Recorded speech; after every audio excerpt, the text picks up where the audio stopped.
Monsieur le Président, bonjour. Bonjour madame. Merci de recevoir l'ORTB dans votre bureau, symbole du siège de vos inspirations, de vos réflexions et surtout de vos décisions. Pour moi, c'est un privilège dont je ne saurais abuser en ces temps difficiles. Mais d'abord, je voudrais me rassurer que vous êtes en pleine forme et que nous aurons un bel entretien. Je vais bien madame et merci. Alors, Monsieur le Président, depuis des semaines, le Bénin, à l'instar des autres pays du monde, est confronté à un choc sanitaire sans pareil pour notre génération. Et pourtant, vous êtes resté muet. Qu'est-ce qui justifie ce silence?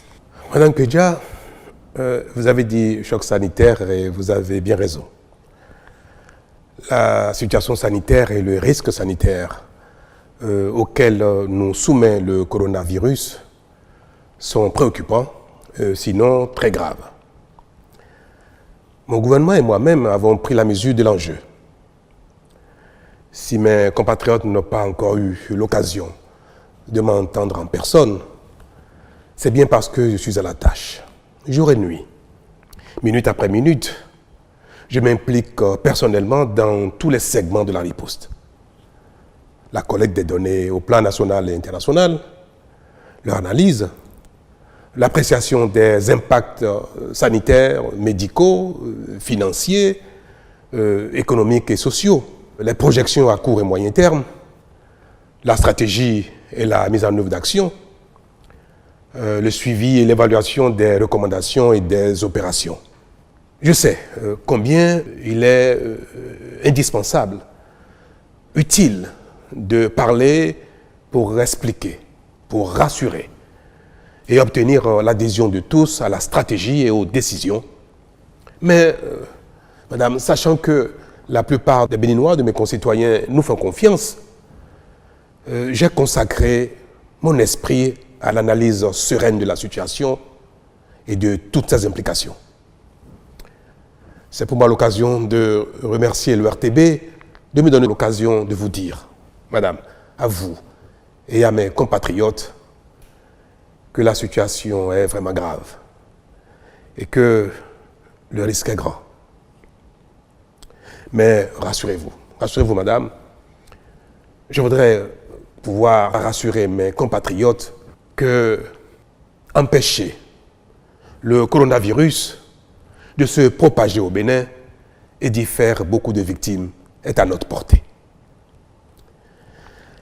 Les actions engagées par le gouvernement et les mesures prescrites sont susceptibles de nous faire gagner si chacun de nous joue bien sa partition. Mais, Monsieur le Président, ne trouvez-vous pas que votre gouvernement et vous-même avez manqué de promptitude dans la prise de décision et surtout que celles-ci ne sont pas aussi radicales qu'elles auraient dû être? Madame, la ligne de conduite du gouvernement est la définition et la prescription pertinente des actions et mesures de la riposte, ainsi que leur timing réaliste de mise en œuvre. Pour donner des résultats palpables, il y a des mesures qui doivent être mises en œuvre par package. Certaines mesures n'ont pas le même degré de pertinence partout et d'autres nécessitent même que les acteurs concernés disposent d'un minimum de temps pour s'apprêter. Il y a aussi des actions et des mesures qui ne sont pas soutenables trop longtemps dans notre contexte et pour lesquelles il faut trouver le bon timing de mise en œuvre. Vous savez, pour accompagner les réductions de mobilité et les confinements, les pays riches débloquent des sommes faramineuses et certains font même recours à des solutions monétaires à peine déguisées, voire la planche à billets, pour prévenir le chaos socio-économique inévitable autrement. Le Bénin, notre pays, à l'instar de la plupart des pays d'Afrique, ne dispose pas de ces moyens. Et si nous ne tenons pas compte de tout cela, nous pourrions, dans notre action, déclencher un chaos qui remettrait même en cause le minimum impératif de la lutte.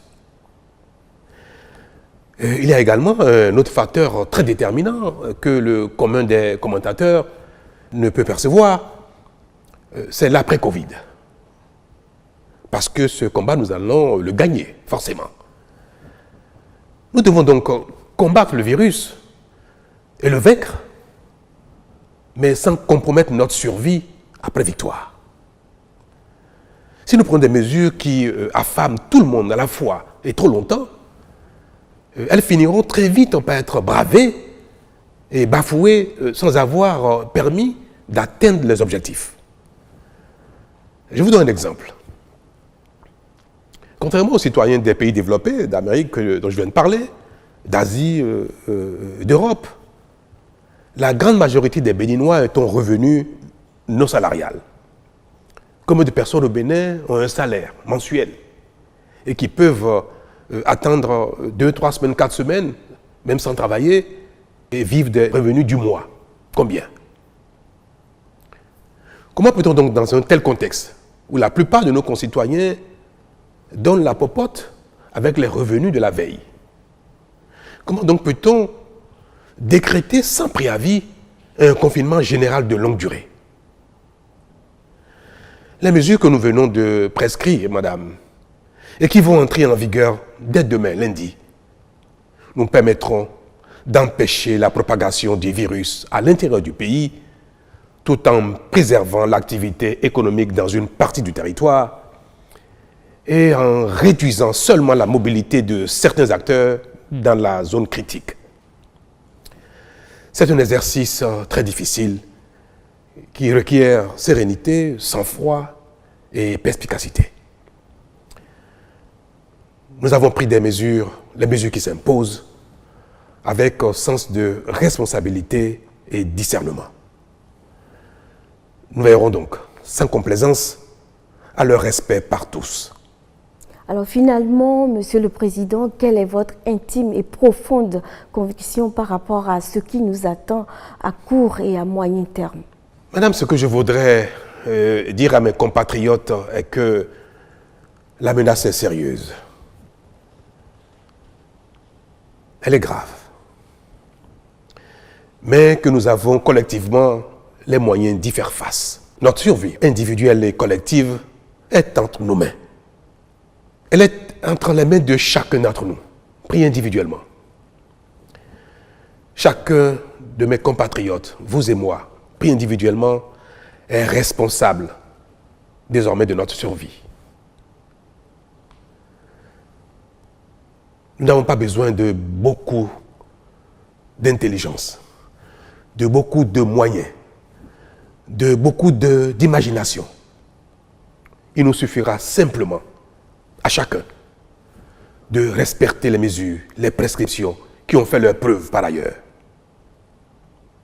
Cela nécessitera, c'est sûr, beaucoup de sacrifices. D'énormes sacrifices pour certains. Mais à la fin, chacun sera fier d'avoir joué sa partition, d'avoir lui aussi payé un certain prix et d'avoir vaincu lui aussi le coronavirus. Nous sommes une grande nation. Nous allons une fois encore en donner la preuve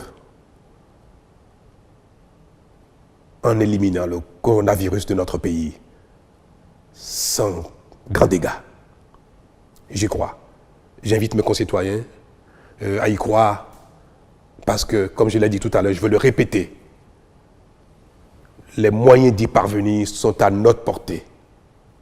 Ils dépendent de chacun de nous. Nous sommes capables chacun de les mettre en œuvre, de les respecter avec juste un peu de volonté, de la discipline et l'envie, la volonté de consentir chacun un peu de sacrifice pour nous, pris ensemble, et pour nous individuellement. Madame, mais ma conviction pour demain est que chacun de mes Béninois est capable de respecter les mesures, de faire l'effort qu'il faut. Ma conviction pour après-demain est que nous allons gagner et que nous allons continuer notre marche vers le développement. Monsieur le Président, ce fut un plaisir de nous entretenir avec vous. Je vous remercie. Merci, madame. Et je vous invite à donner l'exemple autour de vous. Et si chacun de nous peut faire pareil, faire ce qu'il faut, ce qui est prescrit, et en donner l'exemple, nous allons collectivement y arriver. Merci, madame. Monsieur le Président. Oui.